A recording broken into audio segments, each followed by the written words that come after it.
حور مقصورات في الخيام فبأي آلاء ربكما تكذبان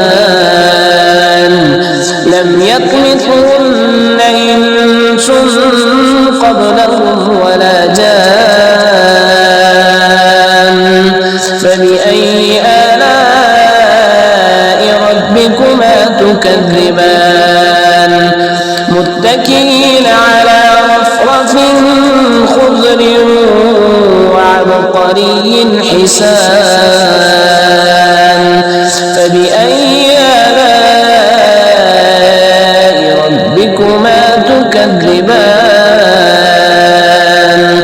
تبارك اسم ربك ذي الجلال والإكرام صدق الله العظيم.